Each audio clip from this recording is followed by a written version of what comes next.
Muy bienvenidos y a una nueva clase de álgebra lineal. Estamos ya en las postrimerías de nuestro capítulo de espacios vectoriales. Y antes de continuar, hagamos un breve recuento de dónde quedamos. Entonces, en la última clase, de lo que estuvimos hablando es de un objeto que yo sé que a veces les cuesta un poco masticar, que es el de matriz representante, una transformación lineal. Y les recuerdo que la idea era la siguiente. Todo partía con una función lineal f. ¿Okay? Y sucede que cuando yo tengo dos espacios de dimensión finita, B y W, eso significa que en cada uno de ellos yo tengo bases. Y en particular, si me quedo pensando un poquito en B simplemente, yo puedo encontrar una base, ¿cierto?, de algún tamaño, y de modo tal que cada vez que yo tengo un elemento en B, ese elemento se puede escribir como una combinación de los elementos de la base. Eso es algo que a esta altura debería estar ya como en el lenguaje. Ya tenemos, ¿qué son las bases? Son justamente, uno podría llamarlo así, como un diccionario, así como una cantidad de elementos que nos permiten describir todo lo que hay en el espacio. Ahora, ¿qué es lo interesante? Que si esta familia de B1 hasta Bn es efectivamente una base y no solamente un conjunto generador, esta familia de escalares lambda 1 hasta lambda n, que son los que yo uso para obtener B a partir de los BI, es única. Y eso me dice entonces que entre B y, llamémoslo K a la n, este espacio vectorial hay un isomorfismo, y ese isomorfismo es lo que nosotros llamamos el isomorfismo de coordenadas, que a cada B le asigna el vector que contiene las n componentes de esta descomposición. Dicho de otra manera, o pensado de otra forma, yo puedo pensar en los elementos de la base de un espacio vectorial como los ingredientes básicos de una cocina. Y esto que está acá es la receta, me dice cuánto mezclar de cada uno para yo obtener el plato que tengo a la izquierda. ¿Ya? Ahora, ¿qué es lo que ocurre? Que como las funciones lineales, entre comillas, entran a las sumas, sucede que calcular f de b es simplemente combinar las imágenes de los b sub i. Si yo quiero conocer cuánto vale f de b, me bastaría con conocer la receta para construir b, o sea, los lambda, y lo que le hace f a cada elemento fundamental, a cada elemento de la base. Y eso me dice además que si yo conozco los valores que toma f en los elementos de la base, conozco completamente a f, ya que cualquier otro valor que yo necesite recuperar de f en otro elemento, se recupera como una combinación de los valores de f en esos elementos. ¿Ya? Después de eso, uno dice, bueno, pero mira, así como los elementos en B yo los podía descomponer en su base, los elementos en W también. Entonces, si mi base de W son estos vectores que están acá,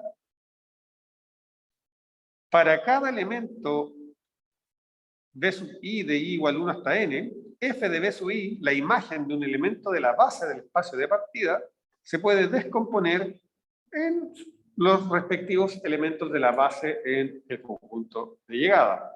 Dicho de otra manera, así como los B sub i eran los elementos, los ingredientes elementales en B, los WJ son los elementos fundamentales en W. Y cualquier plato que yo pueda cocinar en W, lo obtengo a partir de una receta que mezcla esos elementos fundamentales. ¿Ok? ¿Y qué sucede entonces? Sucede entonces que cuando yo miro cuánto vale f en un elemento cualquiera de B, eso va a valer, nosotros sabemos, miren, valía esta mezcla que está acá. Pero resulta que este elemento en sí mismo es otra mezcla. Entonces, cuando yo escribo esas dos cosas juntas, me queda esta expresión que está aquí, que me dice que f en b se escribe como esta doble suma de estos elementos lambda, de estos elementos MUJI, y todo eso ponderando, ¿cierto?, algunos WJ. Ahora, ¿qué es lo que ocurre? Que los WJ de acá son los elementos de la base en el espacio W. Así que están fijos, están dados, son M dados. Y por lo mismo, a mí me gustaría agrupar todo lo que no está fijo en esta expresión, y lo único que no está fijo son esos elementos que están ahí. Y lo que uno se da cuenta entonces, es que f de b se escribe como la suma, o que la receta de f de b, si ustedes quieren, en la base correspondiente, está dado por estos coeficientes. Pues coeficientes que son dejar fija la columna J, perdón, la fila J, y moverse a través de las columnas indexadas por I en esta matriz MUJI. Pero cuando yo miro eso, yo me digo, oye, si este lambda de aquí, que son las coordenadas de B, lo miro como un vector, lo que tengo acá yo es el elemento J de la multiplicación de alguna matriz por ese vector. Porque cuando yo tengo quieta la fila J de una matriz y me voy moviendo por las columnas y ponderándolas por un vector, eso es la componente J de la multiplicación de alguna matriz por el vector que yo tenga ahí. A esa matriz que reúne a todos los mu sub JI, yo le voy a llamar M. Bueno, le voy a llamar en realidad M sub beta B, beta W de F. ¿Por qué? Porque justamente la información de F está contenida aquí, en esos ponderadores. ¿Por qué? Porque los lambda lo que rescataban es la información de B. Así que en lo único que podría estar interviniendo F es en esos mu. ¿Ok? Y a esa matriz de mus es lo que le vamos a llamar la matriz representante de F en la base B, beta B y beta W. ¿Ok? Ahora, eso que acabamos de decir se puede resumir en este esquemita que está acá, que nos dice, mira, yo tengo una función f que va de un espacio B en un espacio W. Yo sé que del espacio B yo puedo bajar acá a la n a través de sus coordenadas. Y yo sé que a través de coordenadas de W yo puedo bajar al espacio K a la m correspondiente. Y esencialmente, ¿qué nos dice esta igualdad que está acá? Esa igualdad que está ahí lo que nos dice es que si yo tomo un B acá y lo mando a su imagen, es lo mismo que primero calcularle las coordenadas acá abajo, multiplicarlas por esta matriz que encontré, y esa multiplicación me da un vector que son justamente las coordenadas de f de b en su base correspondiente.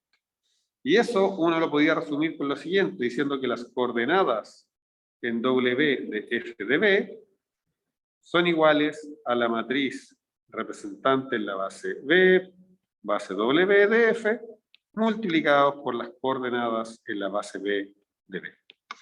Y esta igualdad es súper importante, porque con esa igualdad hicimos todas las demostraciones que involucraban, ¿cierto?, cómo se calculaba la matriz representante. ¿Ok?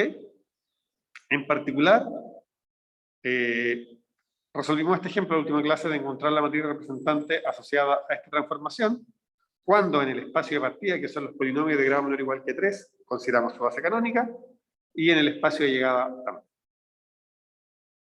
¿Cómo vamos hasta ahí?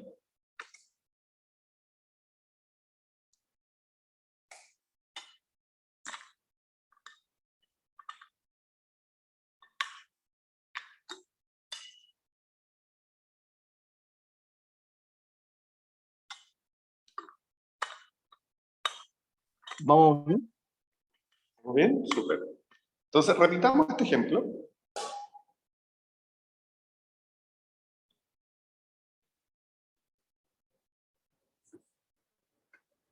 Repitamos este ejemplo. Entonces, volvamos un segundo atrás y miremos qué son estos mu-j. Entonces, mu-j y es la coordenada en la componente j, o sea, en la componente j del espacio de llegada, de la imagen del iésimo vector de la base del espacio de partida. Y si se fijan, como estoy dejando el espacio de partida aparece en la columna, ¿cierto? Esta matriz mu, dada por los coeficientes mu, eso me dice que si yo miro la matriz representante, M de beta B de F, lo que yo voy a observar acá es Primero voy a tener f de b1, f de b2, hasta f de bn, ¿sí?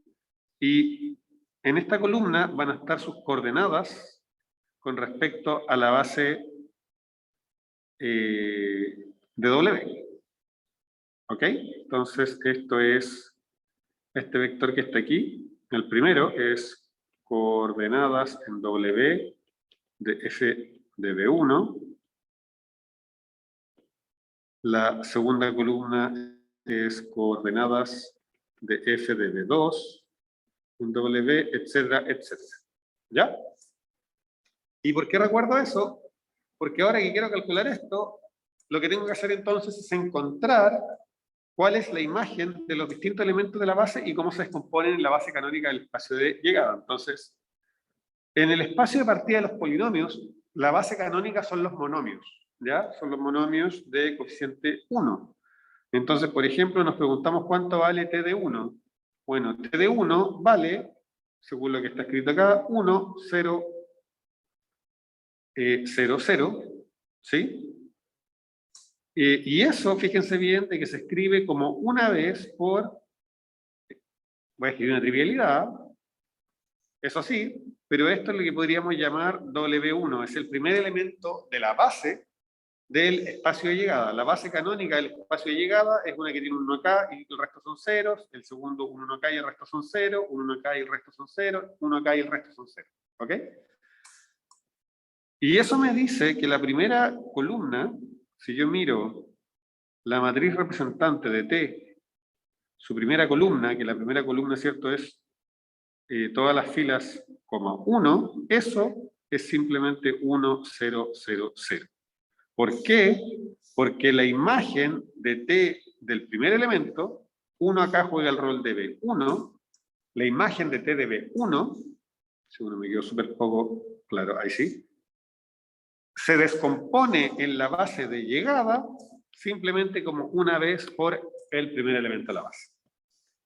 Después, el segundo elemento de la base, o B2, en este caso es X, y eso, T de X, fíjense que A1 vale 1 y el resto vale 0, así que esto es 0, 1, 1, 0, o sea, 1 por 0, 1, 0, 0, más 1 por 0, 0, 1, 0. Y eso me dice que la segunda columna de la matriz representante de esta transformación va a ser igual a 0, 1, 1, 0. ¿Qué pasa con el tercer elemento de la base del espacio de llegada, que es x cuadrado? Bueno, este tipo, su imagen, fíjense bien que A2 no aparece en la matriz, en la imagen. Eso quiere decir que vale 0. Si A2 es el único elemento que vale 0, perdón, si estamos mirando solamente un polinomio, el polinomio x cuadrado, significa que este vale 0, que este vale 0 y que ese vale 0. Así que todo esto nos da 0. Así que este tipo es 0, 0, 0, 0, y eso se escribe como 0 por W1. Ya lo voy a escribir, ¿eh? Solo para enfatizar. 1, 0, 0, 0, más 0 por 0, 1, 0, 0, más 0 por 0, 0, 1, 0, más 0 por 0, 0, 0, 1. Y eso me dice que la tercera columna de esta matriz va a ser igual a 0, 0, 0, 0. Y por último, t de x cubo vale, vamos a mirar, x cubo de la 3 aparece acá abajo, así que va a valer 0, 0, 0, 1, y eso es obviamente 1 por 0, 0, 0, 1, que es el último elemento de la base, esto le podríamos llamar W4, así que la matriz representante de esta transformación en su cuarta columna es 0, 0, 0, 1, porque la imagen del cuarto elemento de la base del espacio de partida es una vez S1 por el último elemento de la base del espacio de llegada. Si juntamos todo esto, entonces me dice que la matriz de representante va a ser 1, 0, 0, 0, 1, 1, 0, 0, 0, 0, 0, 0, 0, 0, 1. ¿Para qué me sirve esto? Bueno, si yo tengo las coordenadas de mi vector, ¿sí? O sea, si yo tengo los coeficientes de mi polinomio y quiero saber cuál es la matriz que le toca, simplemente tengo que multiplicar esos coeficientes por esta matriz. ¿Ok? ¿Quedó claro el ejemplo de cómo se calcula?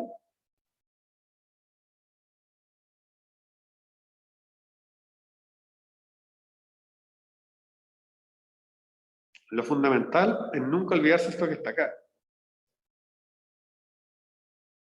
¿Por qué? Porque les recuerdo que si yo acá coloco un vector canónico, un vector de la forma, por ejemplo, 1, 0, 0, 0, los ceros que corresponda, al multiplicar lo que voy a hacer es sacar la primera columna de esta matriz.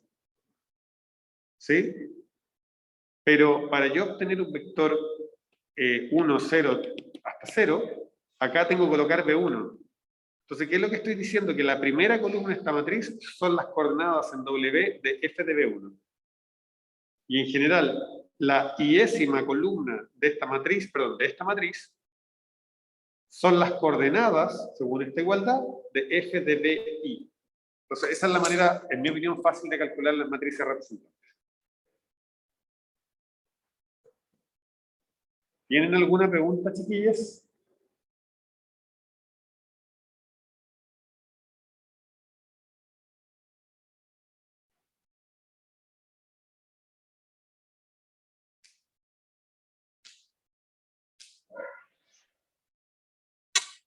Ok, entonces, les recuerdo que lo último que vimos, o casi lo último que vimos, era que si yo tenía dos espacios vectoriales, yo podía considerar entonces el espacio de todas las transformaciones lineales entre ellos. Y esto era súper bonito porque en el fondo nosotros tenemos el cuerpo K, después como que subimos un piso a los espacios vectoriales sobre el cuerpo K, y después subimos otro piso sobre un espacio vectorial que se construye a partir de los espacios vectoriales que se construyen sobre el cuerpo K. ¿Se fijan? Entonces, realmente como que cada abstracción es mayor. Y lo bonito es que esa construcción nos desemboca en otro espacio vectorial. Y en el caso que B y W sean espacios de dimensión finita, ese nuevo espacio vectorial va a ser isomorfo a las matrices y además va a tener dimensión finita dada por, digamos, el producto de las dimensiones de B y W. Eso lo probamos en la clase anterior y también probamos que si yo tenía una composición, la matriz representante de la composición era simplemente el producto de las matrices representantes. Y a partir de esto, como corolario, uno obtenía de que una función era un isomorfismo si solo si su matriz representante era regular. Y en tal caso, la matriz representante de la inversa es igual a la inversa de la matriz representante. Esto es una cuestión bastante poética, si ustedes quieren. ¿Ya? Y aquí sí que cerramos la clase anterior y ahora deberíamos comenzar con la materia nueva. ¿Ya? Pero antes de seguir, ¿tienen alguna duda, un comentario, algo que les gustaría que aclarara?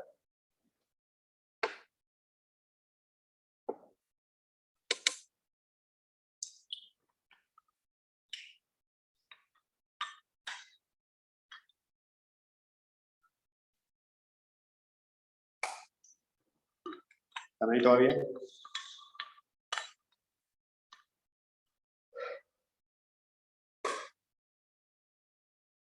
Sí, profe. Gracias, Pati. Ya. Okidoki. Entonces, ¿qué vamos a hablar hoy día? Lo primero, vamos a establecer el siguiente teorema, que es un teorema bastante sencillo y relacionado con todo lo que hemos hecho. ¿Ah? Ya son de estas cosas que no es difícil. Y lo que vamos a probar es lo siguiente. Supongan ustedes que tienen una matriz de n por n, ya una matriz cuadrada. Entonces, vamos a tener que ser un equivalente a tres cosas. Primero, que esa matriz sea regular, es decir, que tenga inversa. Que la transformación lineal asociada a esa matriz. ¿Sí? Recuerden que cada vez que yo tengo una matriz, inmediatamente tengo una transformación lineal asociada a ella, que es simplemente multiplicar por esa matriz, sea un isomorfismo.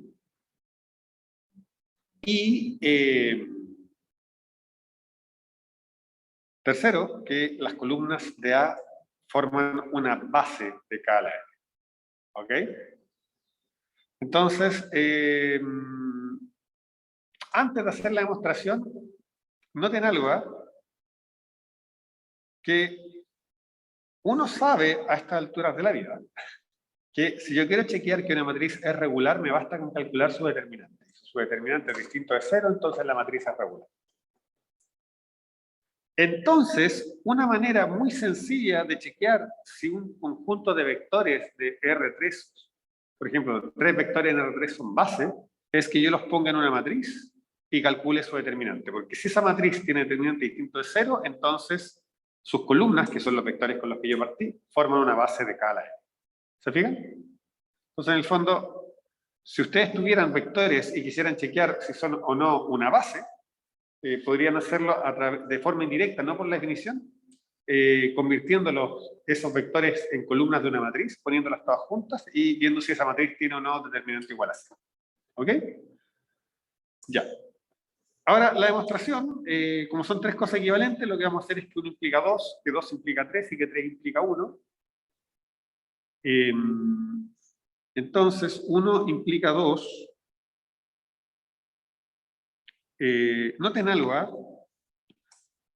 Eso que está ahí es siempre una transformación lineal. Así que cuando quiero probar que esto es un isomorfismo, en realidad lo que quiero probar es que esta función es biyectiva. Nada más. Solo me falta probar eso. Y lo que vamos a hacer es mostrar que cuando A es regular, esta función es efectivamente biyectiva. Entonces, escribamos eso, basta comprobar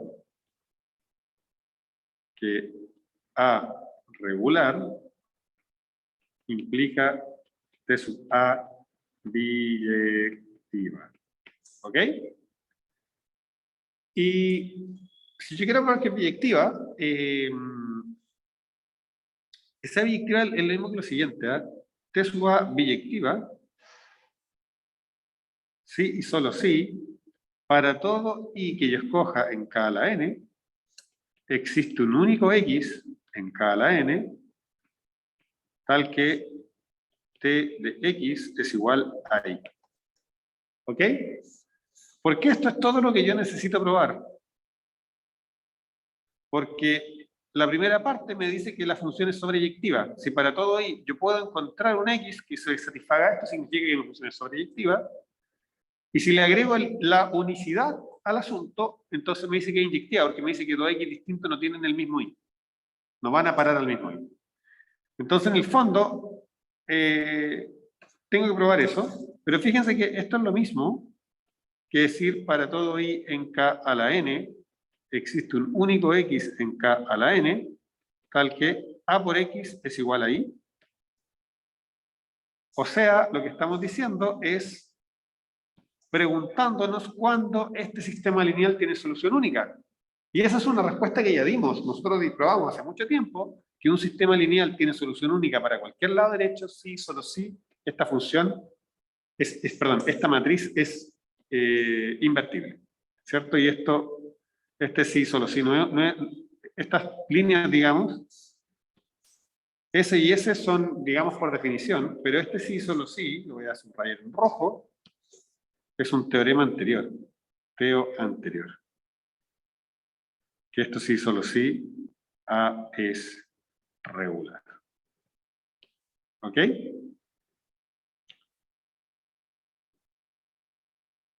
Entonces, eso en particular nos muestra que si A es regular, entonces T sub A es un isomorfismo. No sé si están de acuerdo conmigo.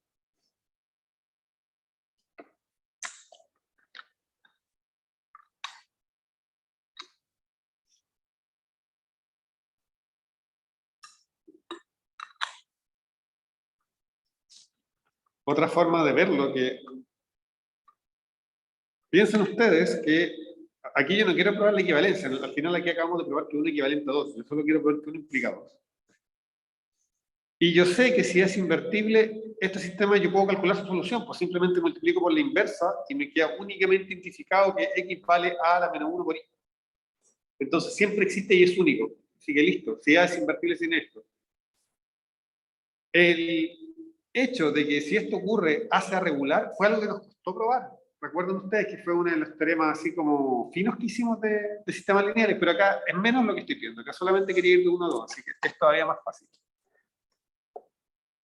Si ustedes quieren, ni siquiera tenemos que irnos al teorema anterior. Podríamos, lo voy a escribir acá abajito, podríamos probar esa implicancia solo notando que AX igual Y, si y solo si X igual a la menos 1 de Y. ¿Ya? Y esto se puede hacer porque A tiene inversa. Okidoki. Entonces ahora probemos que 2 implica 3. Tenemos que T sub A es un isomorfismo y queremos mostrar que eso implica que las columnas de A forman una base.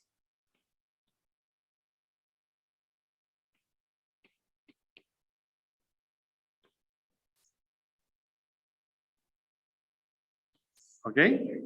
Y eso en realidad no es nada difícil. ¿Por qué? Porque como TDA es inyectiva en particular, ¿cierto? Eso implica que la imagen de la base canónica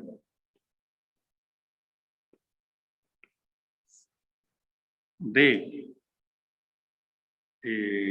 K a la N es base de la imagen de T sub A. Eso nosotros lo probamos, que cuando yo tenía una función inyectiva, si yo le aplico la función a los elementos de la base, de una base, obtengo una base de la imagen. Pero esa base de la imagen de T sub A, como T sub A es sobreyectiva, pero T sub A es sobreyectiva porque es un isomorfismo, así que eso implica que T sub A de la base canónica, ¿ya? Es base de K a la N, ¿ya? ¿Por qué? Porque eso es base de la imagen de TDA, pero si TDA es sobreyectiva, la imagen de TDA es K a la N, o sea, es una implicancia muy directa. Y ahora, todo lo que hay que notar, por último, si yo digo que V1 hasta Vn son base canónica de K a la N, de hecho, voy a usar la notación que hemos siempre usado. Las bases canónicas siempre las hemos notado como E1 hasta En. Yo sé que E1 hasta En son los vectores que tienen muchos ceros y un solo 1 en la posición I. Entonces, ¿cuánto vale T del iésimo elemento de la base canónica? Bueno, eso vale, T sub A de eso vale A por E sub I. Y eso uno sabe que es la iésima columna de A. Así que, en resumen, T de la base canónica, T sub A de la base canónica, es exactamente las columnas de A. Así, las columnas de A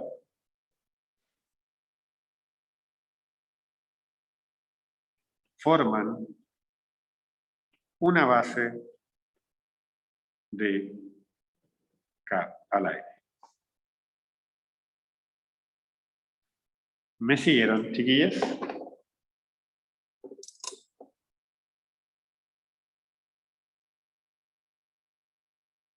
¿Están de acuerdo?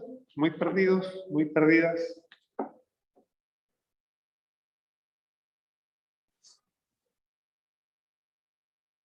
Les recuerdo que siempre lo primero es entender qué estamos haciendo. Entonces retrocedamos un segundo. Y lo que estamos haciendo es mostrar que cuando yo tengo una matriz, la transformación lineal asociada a esa matriz va a ser un isomorfismo si, solo si, la matriz es invertible. Y además, si, solo si, las columnas de la matriz A forman una base K a la N. Entonces, cuando queremos probar que tres cosas son equivalentes, un camino es probar 1 implica 2, 2 implica 3, y ahora probemos 3 implica 1, y con eso tenemos el círculo completo. Entonces, para mostrar que 3 implica 1, eso quiere decir que suponemos que las columnas de A son una base y queremos mostrar que A entonces es invertible. Vamos a decir lo siguiente.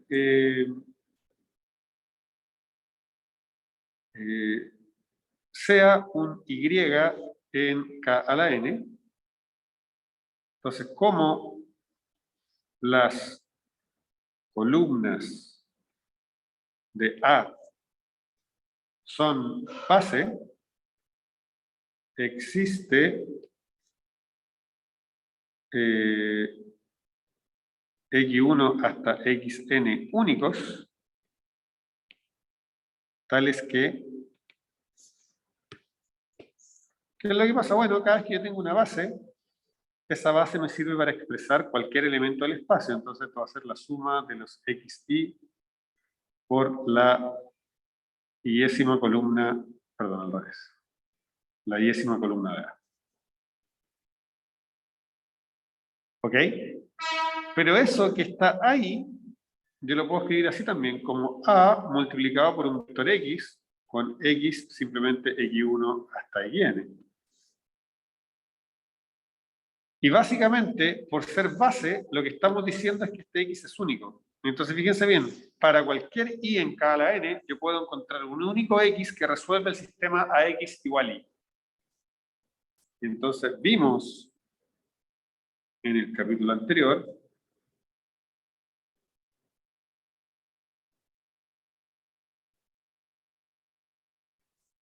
que entonces A es invertible.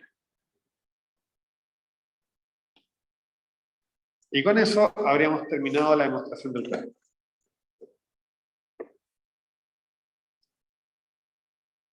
¿Ok? ¿Qué fue lo que vimos en el capítulo anterior? Que cada vez que yo tenía una matriz que el sistema AX igual I tenía solución única para todo I, esa matriz resultaba ser invertible.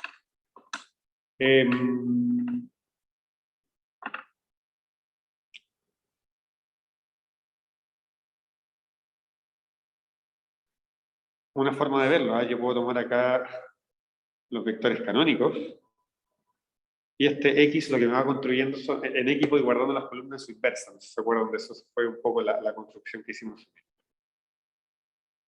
Okidoki, ¿cómo vamos hasta ahí, chiquillos?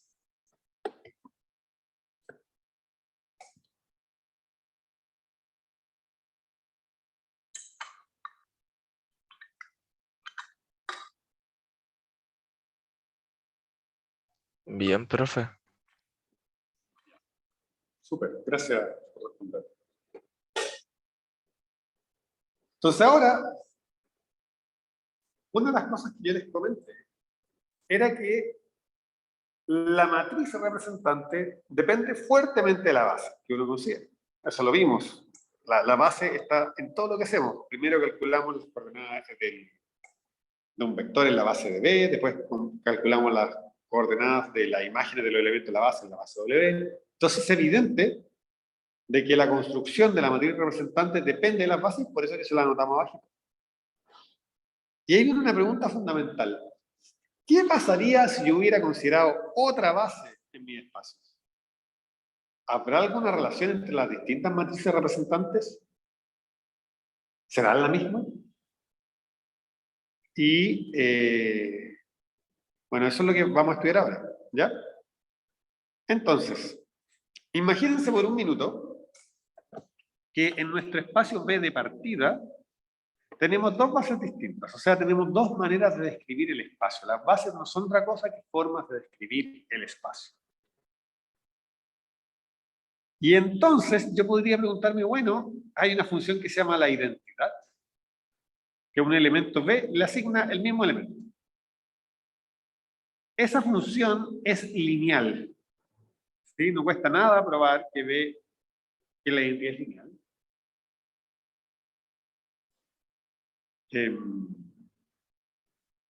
Y entonces, dado que estamos pensando que B es un espacio de dimensión finita, fíjense que es de dimensión n, uno podría preguntarse, bueno, ¿cuánto vale la matriz representante de esta transformación lineal cuando considera estas dos bases distintas? Y haciendo todo el mismo proceso que hicimos para cualquier transformación lineal, uno llega a algo de esta forma, a algo de esta forma, donde uno dice la identidad de B en el elemento BI se descompone de esta manera en la base beta prima. Así que esos coeficientes que están ahí resultan ser ni más ni menos que los coeficientes de la matriz de cambio de base, perdón, la matriz de representación para esta función cuando considera esas dos bases distintas. ¿Ok? Dicho de otra forma, a pesar de que B es el mismo espacio, cuando lo doto de una base distinta, yo podría por un minuto pensar que son dos espacios distintos y proceder exactamente igual que antes. Y esencialmente, lo que vamos a hacer es, si lo hacemos en estos diagramitas que tanto me gustan, es decir, mire, yo tengo B, tengo la identidad que me manda B en B. Pero después, yo sé que de B puedo bajar acá a la N a través de las coordenadas en la base beta y a través de coordenadas en la base beta prima.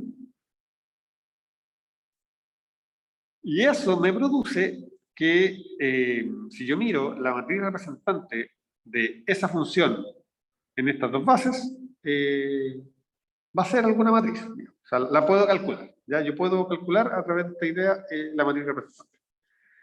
Ahora, por ejemplo, fíjense qué ocurriría si yo tomara en ambos lados la misma base. Solo para un minuto para que noten lo que ocurre.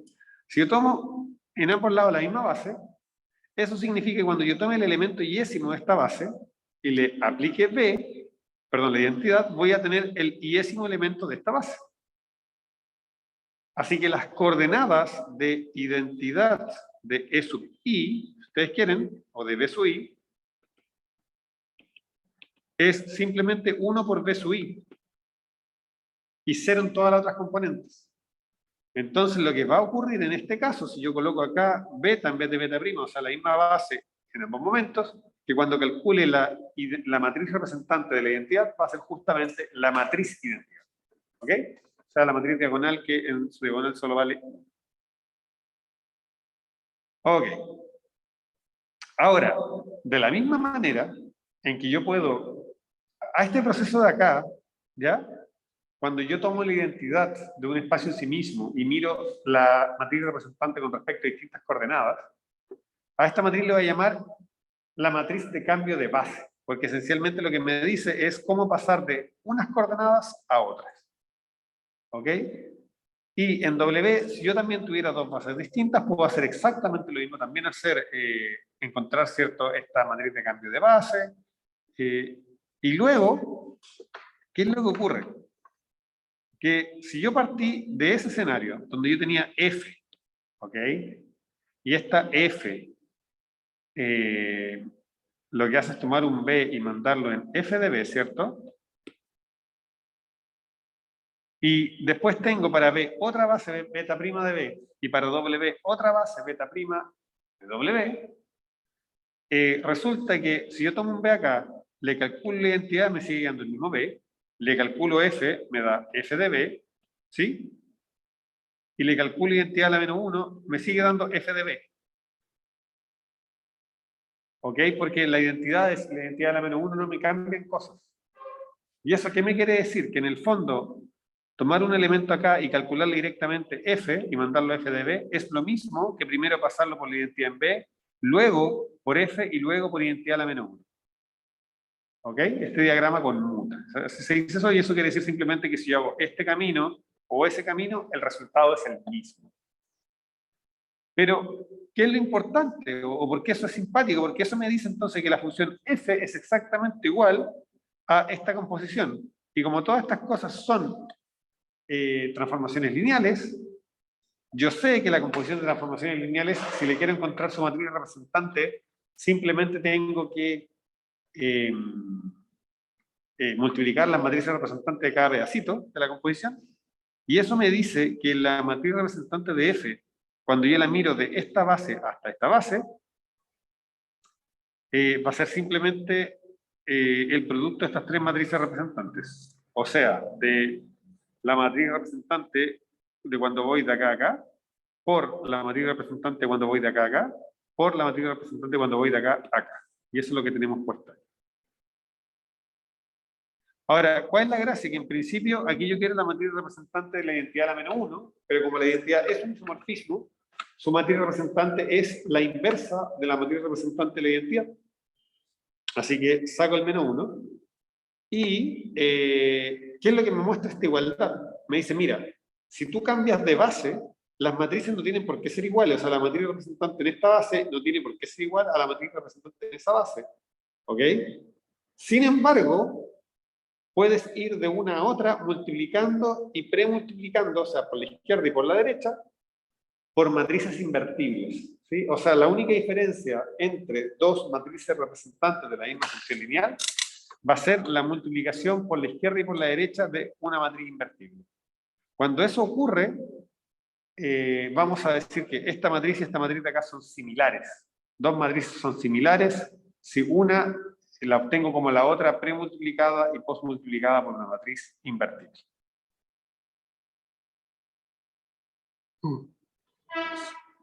Ok. No sé cómo estuvo esa explicación, si me pudieron seguir.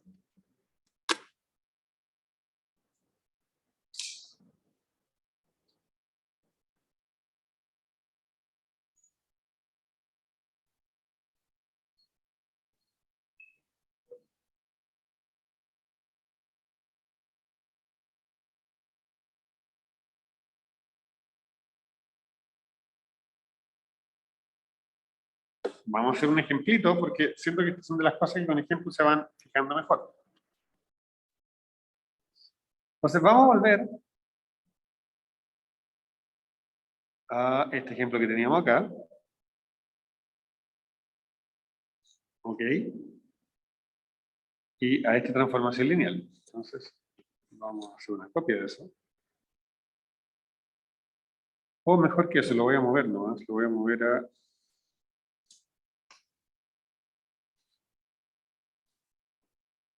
Ahí. Ahí.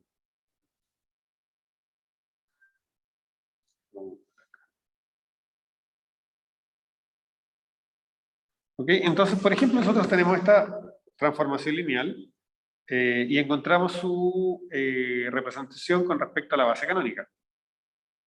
¿Qué es lo que nos dice lo que acabamos de hacer? Lo siguiente, si miren, ¿qué pasaría si en P3 lo consideramos esta base, la base que vale 1, 1 más x, 1 más x cuadrado,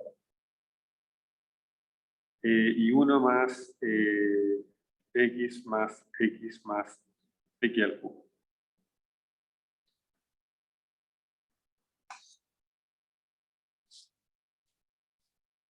Eso que está ahí es una base también.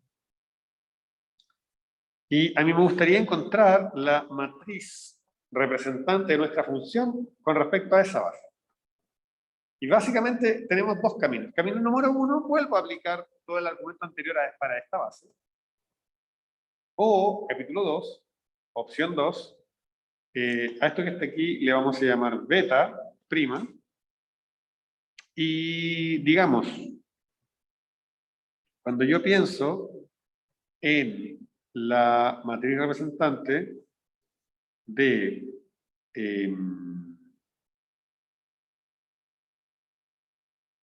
entre la base beta canónica, que es un gorrito, típicamente se usa para simbolizar cosas canónicas, y beta prima de la identidad en P3. Eso es lo que queremos encontrar. Entonces, lo que yo tengo que hacer es tomar, bueno, el primer elemento de la base canónica es el elemento 1. Si yo le aplico la identidad, obviamente me da el 1, porque la identidad no deja todo igual. Y ese 1, fíjense bien, que se puede escribir como 1. Le voy a poner nombre, este le voy a llamar B1', B2', B3' y B4'. ¿Ya? Entonces este va a ser 1 por B1'. Así que la primera columna de esta matriz va a ser 1, 0, 0, 0. ¿Ok? Después de eso, yo me pregunto por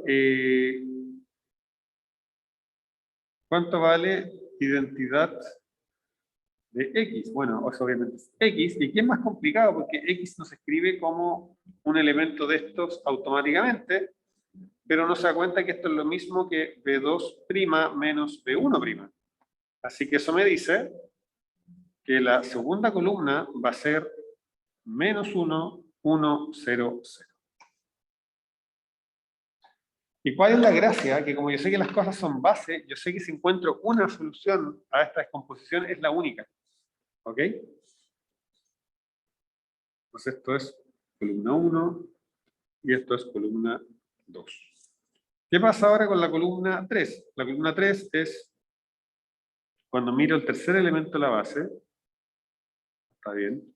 Y eso se escribe como B3' menos B2' menos B1'.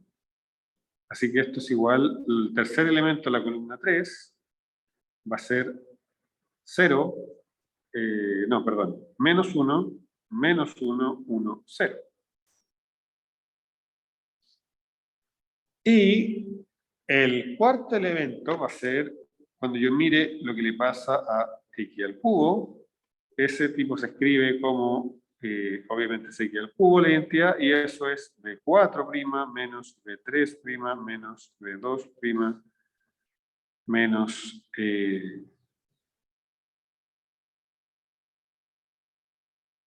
B1'. ¿Ok? Así que en este caso, la tercera columna es menos 1, menos 1, menos 1, 1. Así que la matriz representante de la base beta gorro, de la base canónica, a la base tilde de la identidad en P3 es simplemente 1, 0, 0, 0, menos 1, menos 1, perdón, menos 1, 1, 0, 0, menos 1, menos 1, 1, 0 y menos 1, menos 1, menos 1, 1. ¿Sí? O sea, si se fijan, la matriz representante o la matriz de cambio de base se calcula exactamente igual que la matriz representante de cualquier transformación lineal. Y ahora, si yo me pregunto cuánto vale la matriz representante entre la base beta prima, ¿ya?, y la base canónica de T,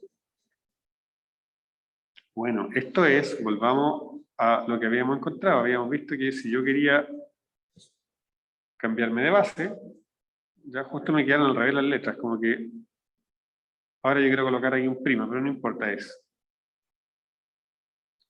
Solamente estoy cambiando en el espacio de partida, así que eso no aparece. Ya estoy considerando la misma base para el espacio de llegada. Entonces, tome la matriz que ya tiene y multiplíquela por la matriz representante. Pero fíjense, de ir de la base a la que quiero llegar, o sea, la que quiero llegar, versus la que partí. Y esta es la matriz desde donde... perdón, acá tengo de donde partí a donde quiero llegar. Fíjense que acá está al revés. ¿Sí? Entonces quiero la matriz representante, pero...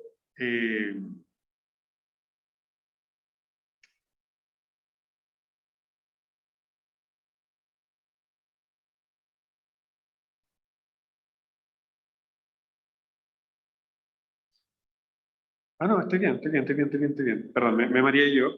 Justo usé mal las letras, por así decirlo. Beta prima justamente en la base...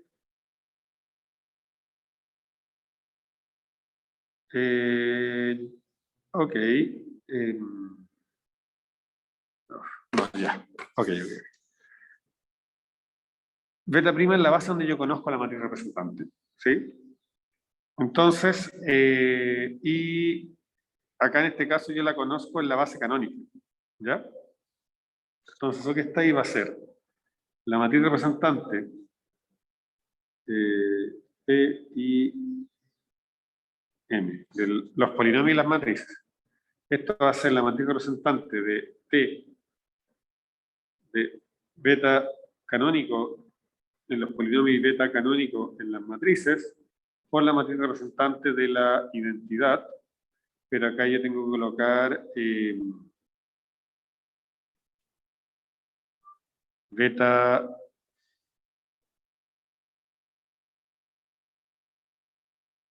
acá la canónica y acá la que yo quiero. O sea, no sé si lo notan, pero calculé la matriz representante yendo en la mala dirección. Pero es re fácil calcularla en el otro camino, así que no nos compliquemos. Es todavía más fácil, ¿por qué? Entonces calculemos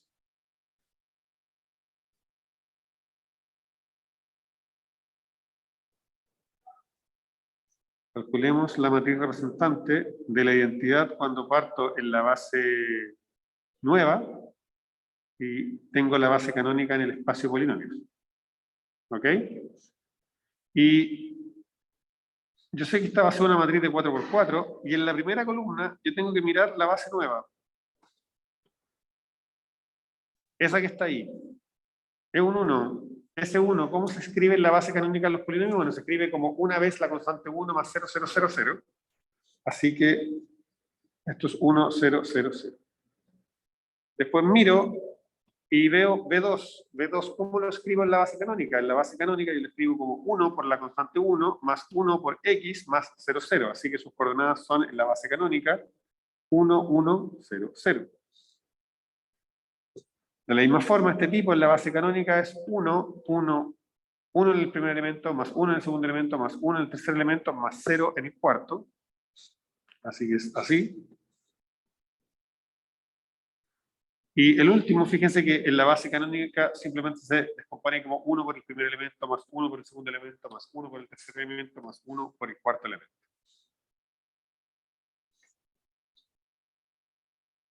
¿Ok? Así que ahí tenemos la matriz de cambio de coordenadas. Y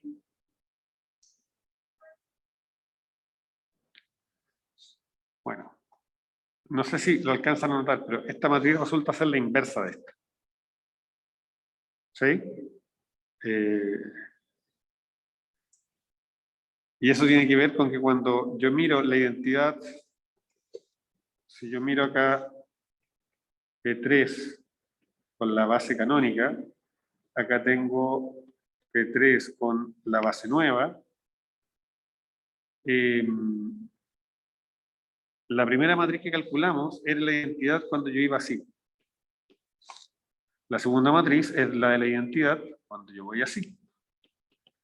Si yo compongo esas dos identidades, obviamente obtengo la identidad, ¿no? Porque la identidad es idempotente, y es como ir desde P3 con una base a P3 con la misma base. Y ya les dije, cuando uno hacía eso, obtenía la matriz identidad, y uno sabe que la matriz representante de esta composición es el producto de la matriz representante de esta composición por la matriz representante de esa composición. ¿Ok? Entonces eso me dice que si yo multiplico la matriz representante de esta composición por la matriz representante de esta composición, eso me tiene que dar la matriz identidad. Y eso se ve, por ejemplo, si yo multiplico esa fila por esa columna, me da 1, porque esos 3 se mueren con esos ceros. Después, si yo multiplico esta fila con esta columna, me da 0, porque estos ceros matan esos dos, y esos dos tipos tienen signo cambiado. Eso, ¿ya?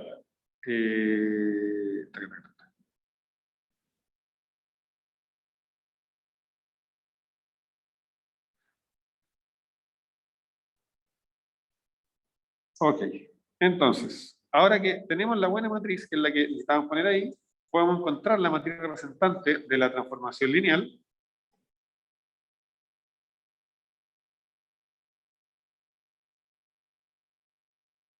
Como el producto de la matriz original que teníamos, la tenemos anotada por aquí arribita, esa es 1, 0, 0, 1, 0, 0, 0, 0, 1, 1, 0, 0, 0, 0, 0, 0, 0, 0, 1, y eso multiplicado por la matriz 1, 1, 1, 1, 0, 1, 1, 1, 0, 0, 1, 1 y 0, 0, 0, 1.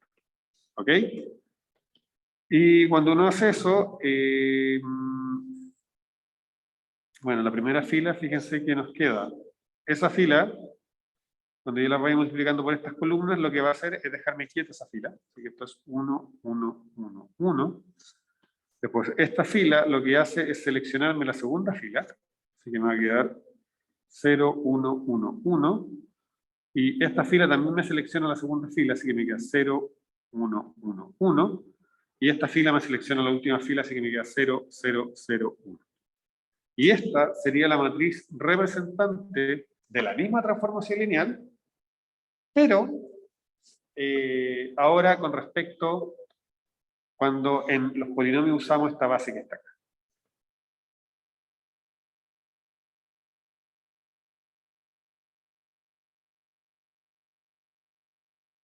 ¿Ok? ¿Cómo puedo yo ver eso? Fíjense bien de que si yo tomo el primer elemento acá de la base, que es el polinomio 1, yo sé que la transformación lineal, el polinomio 1, me lo manda la matriz 1, 0, 0, que es el primer elemento de la base, así que cuando miro su matriz representante tiene que estar así, 1, 0, 0. ¿Se fijan? La transformación lineal al polinomio 1 más x, fíjense dónde lo manda. O sea, acá tengo 1 y acá tengo 1, me lo manda a 1, 1, 1, 0. Y ese elemento se escribe como 1 por el primer elemento de la base, más 1 por el segundo elemento de la base, más 1 por el tercer elemento de la base. ¿Ok? Y eso es justamente lo que se ve acá. Que en la matriz me aparece 1 por el primer elemento de la base, más 1 por el segundo elemento de la base, más 1 por el tercer elemento de la base.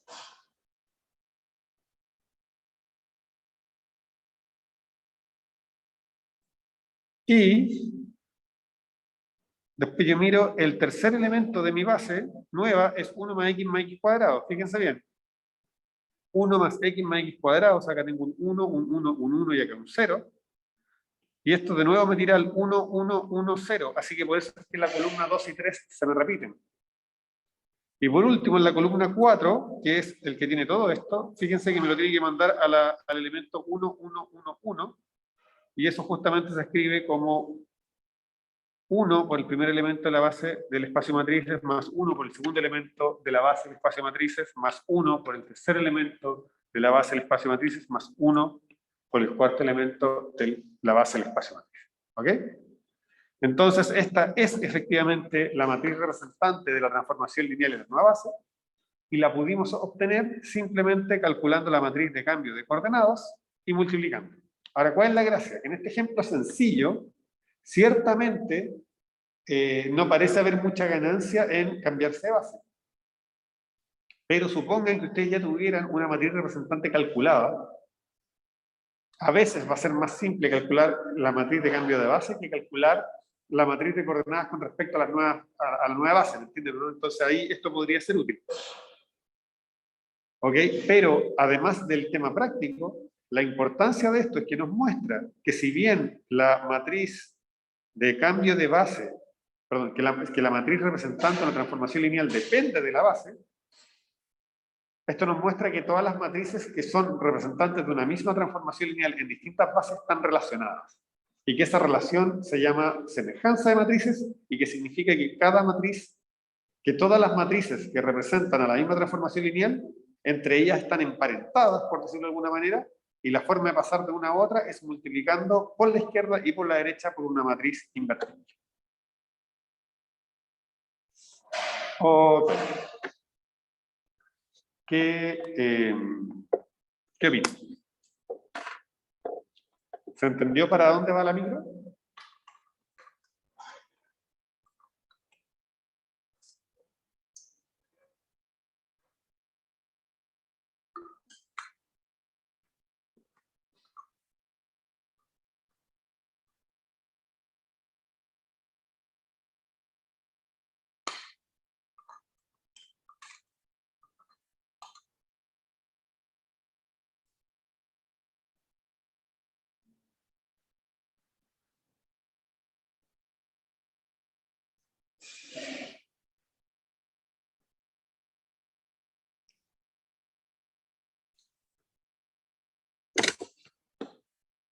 Miren, para terminar la clase de hoy día, les quiero hablar de algo que es bastante sencillo.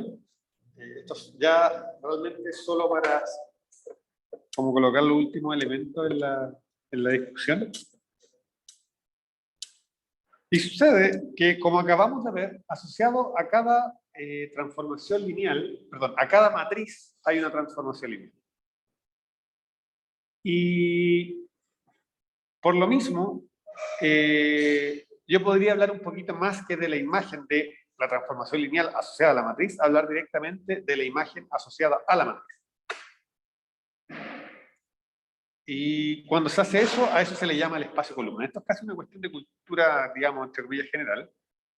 Pero nomás contarles que, para que lo incluyan en el lenguaje, por si le aparece por ahí estudiando algún libro, que se refieren con el espacio columna, un poco lo que les estaba diciendo, si yo tomo una matriz cualquiera, yo tengo que esa matriz tiene asociada una transformación lineal, que es la multiplicar por esa matriz.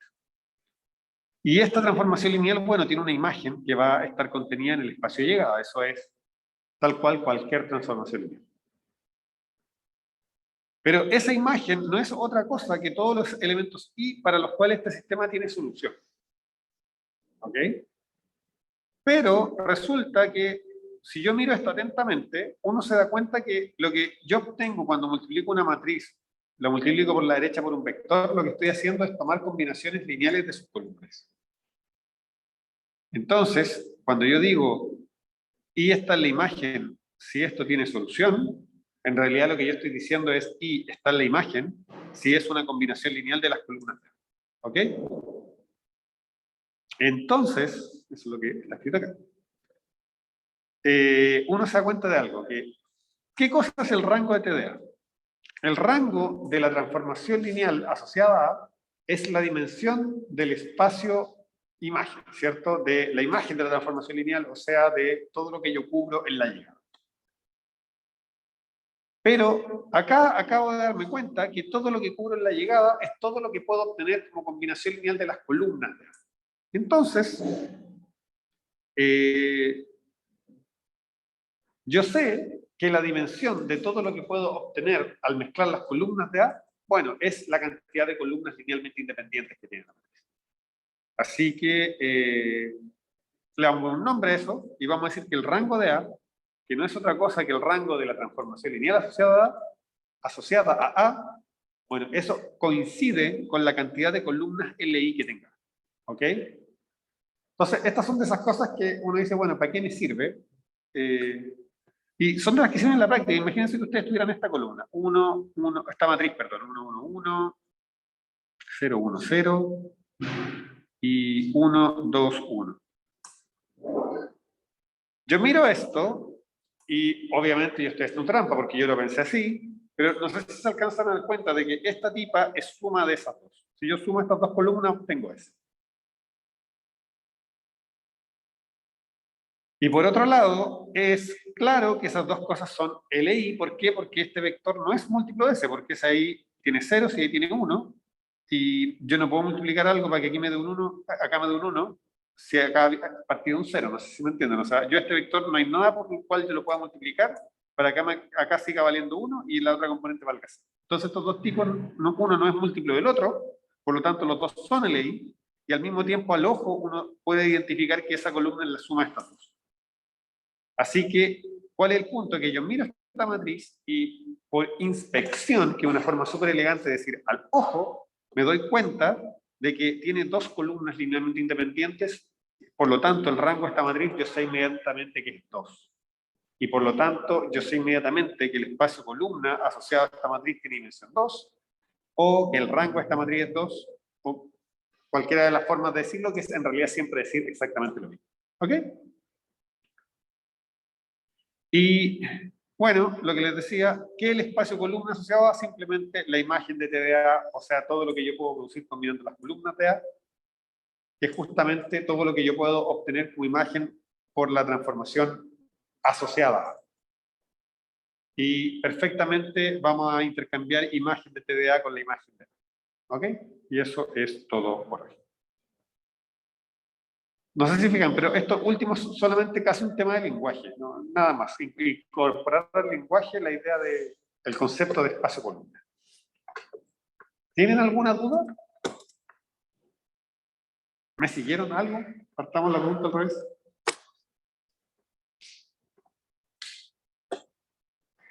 ¿Están conmigo?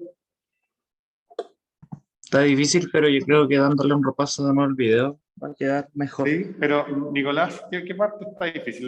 Vámonos por parte. Esto del espacio columna, realmente es ponerle nombre a algo. ¿Queda claro a qué le estamos poniendo nombre?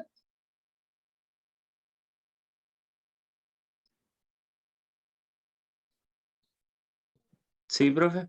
¿Sí? ¿Te queda claro que el espacio columna no es otra cosa que otra forma de llamarle a la imagen de la transformación lineal asociada a A? ¿Y por qué se llama espacio columna? Porque, bueno, ¿qué es la imagen de TDA? Son todos los elementos que yo escribo de esta forma, pero uno después se da cuenta que eso que está ahí, acá lo tengo escrito, es eso, son las combinaciones de las columnas de A. Entonces, por eso le llamo el espacio columna, porque es lo que yo puedo obtener cuando mezclo las columnas. Nada más, es solamente ponerle un nombre. ¿Ok? Y el otro nombre aquí es que, ¿por qué le llamamos rango de una matriz? Si antes hablábamos del rango de una transformación lineal, bueno, porque estamos identificando la matriz con su transformación lineal asociada. ¿Ok? Ya, eso es como la parte más simple, que un tema de agregarle un tema de lenguaje. Y lo que yo sé que es un poquito más enredado, sobre todo porque a veces uno dice, ¿para qué estoy haciendo todo esto? Es la idea de cambiar de base, o de la transformación, o de la matriz representante en una base distinta a la que yo comencé originalmente. Y esencialmente lo que estamos haciendo acá es mostrar, esto tiene dos objetos, uno práctico y uno teórico. El objetivo teórico de esto es darse cuenta que cuando yo cambio las bases, si bien cambio las matrices, no las cambio tanto. ¿En qué sentido no las cambio tanto? No en que no cambien sus entradas, sino en el sentido de sus propiedades algebraicas. Acuérdense que, por ejemplo, si yo tengo un sistema de ecuaciones lineales y yo multiplico ese sistema de ecuaciones por una matriz invertible, no me cambia la existencia o no de soluciones, la existencia de solución única o no, la existencia de infinitas soluciones o no. Toda, digamos, la clasificación de los sistemas lineales no dependía, no se veía afectada por multiplicar por matrices invertibles. Entonces, en ese sentido, no cambia mucho cuando yo me cambio de base, ¿ya? Porque para pasar de una base, de una matriz representante a otra, lo que estoy haciendo es multiplicar por la izquierda y por la derecha por una matriz invertible. ¿Ok?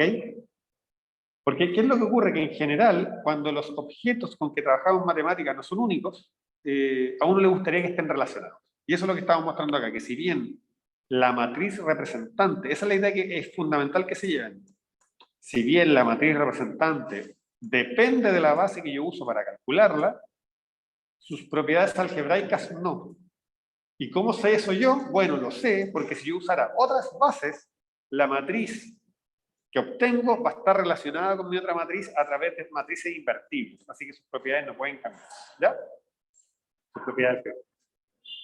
Y en la práctica, la idea es, si yo ya tengo calculada la matriz representante en algún sistema de coordenadas y me cambian las coordenadas, no tengo que calcular la matriz representante completa, que podría ser mucho más difícil en la práctica que simplemente calcular las coordenadas, que calcular la matriz de cambio de coordenadas. ¿Y qué es la matriz de cambio de coordenadas? Bueno, simplemente la matriz representante de la identidad en las distintas bases, que fue lo que hicimos acá. ¿Se fijan o no?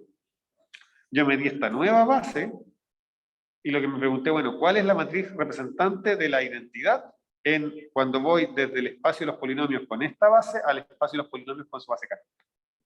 Y eso significa tomar cada elemento de esta base, calcularle su imagen por la identidad que es el mismo, y después ver su descomposición en el espacio canónico. Y la descomposición de esto en el espacio canónico es re simple, porque esto ya está escrito en términos de los elementos de la base canónica. ¿Ok? Ese es como el gran contexto de lo que estamos haciendo. Esa es la imagen, así como global. Ahora, como bien decía Nicolás, sin duda, importante que repasen estas cosas. Son cosas que hay que masticar, que traten de hacer algunos ejercicios. Y bueno, siempre yo estoy acá disponible para cualquier consulta que ustedes tengan. ¿Ya? Pero bueno, con eso cerramos la clase de hoy. Voy a parar la grabación. Me despido. Como siempre, muy agradecido de que se hayan conectado. Y nos veríamos el jueves en forma completamente virtual.